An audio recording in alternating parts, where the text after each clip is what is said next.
Today is a creative day and also a jam-packed day. So we just finished shooting our promotions for IRA, and now we're going to shoot product photos for my Omelas.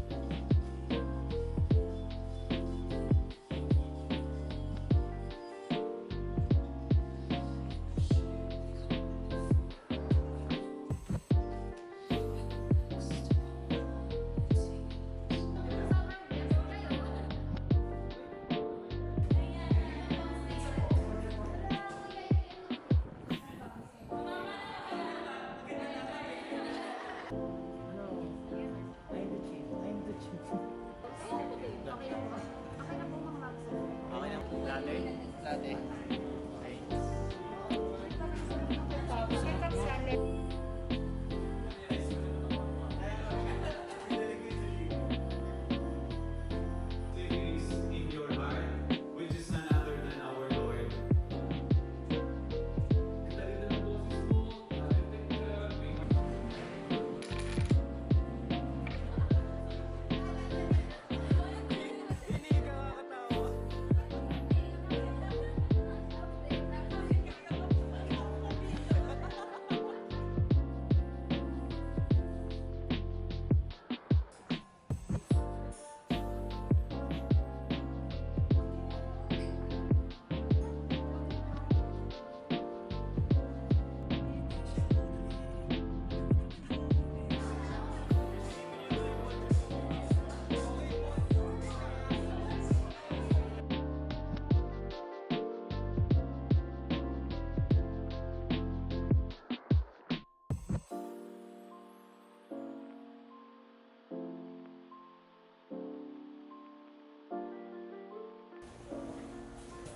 I'm getting 1 year older, and there are things that I want to do, such as Go somewhere on my own.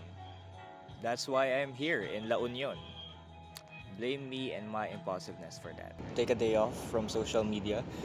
This one's difficult not because I can't live without the internet, but because uh, I handle a lot of social media content, planning and creating them, and I also manage teams, so I gotta check on messages. I also want to spend more time with God today, and since I'm not using social media today, might as well use that time to spend more time in prayer and be intimate with To God. be honest with you, reason number 3 is the primary reason why I went to LU. You see, for some time now, I strongly feel, believe, and hear God leading me to go somewhere. It might be a place, or it might be a state or a season, I really don't know. But what I do know is that God is calling me. This call has, for the lack of better term, kept me up for quite a while. Being a Christian, I wanted to follow Jesus where he wants me to go. But how can I exactly do that when I don't know where to go? So that's why I went to a place where I know nobody and nobody knows me.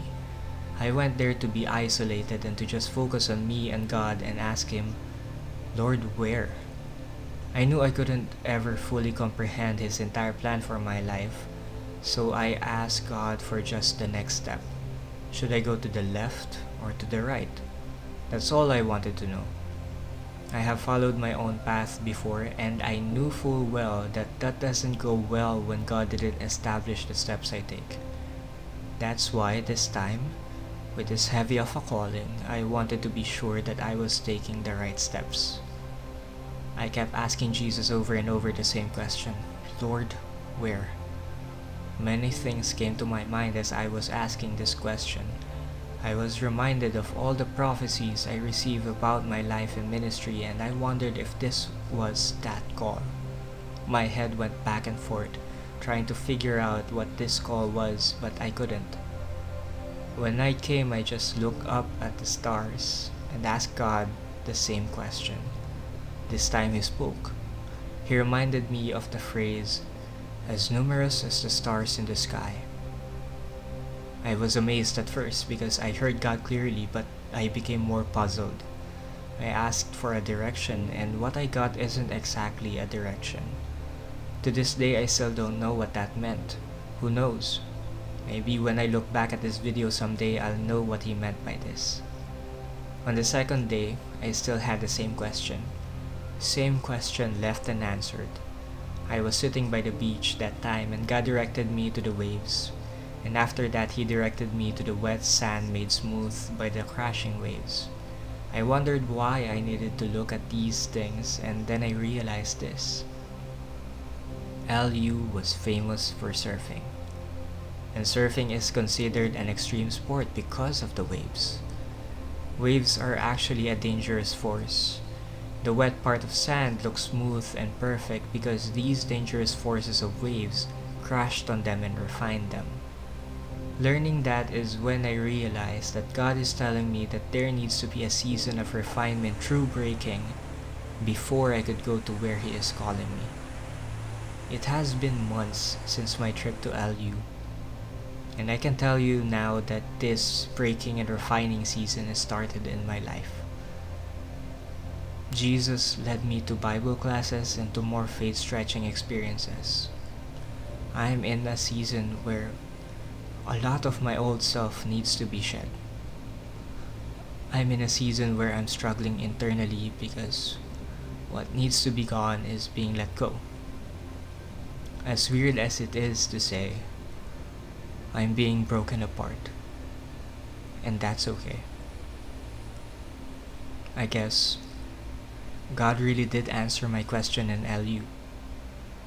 This is the next step. The breaking.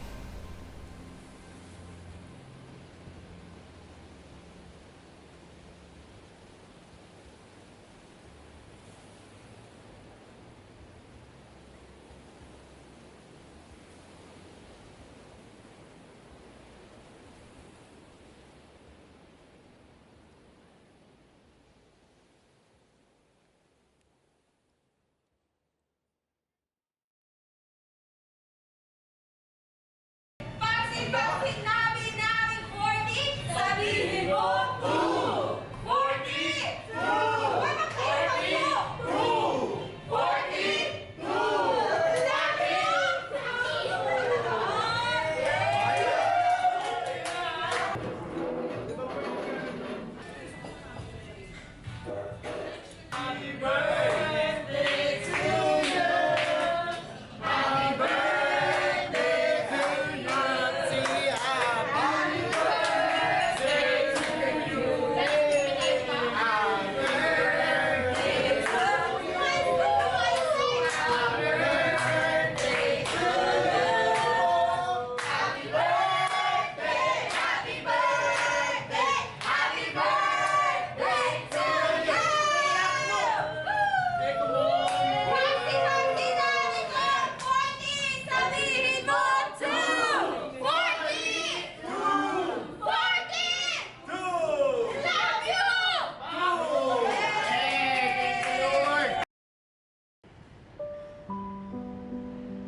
Hi. Nasaan tayo? We're here at Grandpa. Day. So we're so excited. So the dangerous thing about it is when we are sanay na tayo sa revival, napapakala natin yung mga galaw natin, yung nagdadala ng revival. But it's not about the hype, not about the thing that we can do, but when God is here, siya na bahala sa ating lahat. Let's pray for our VIPs. This day is for them. Okay? So sabay-sabay all together, panalangin natin yung tatlong bagay na to. Come on. Happy anniversary!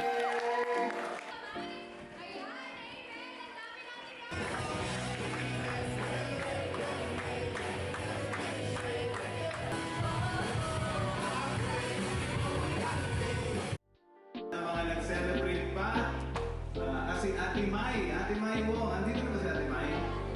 Nandyan, Ate Mai! Wala ako na ng baseball.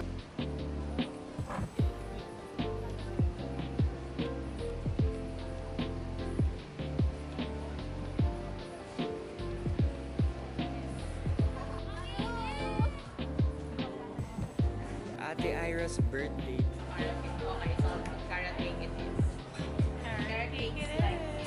Happy birthday to you. Happy birthday to you.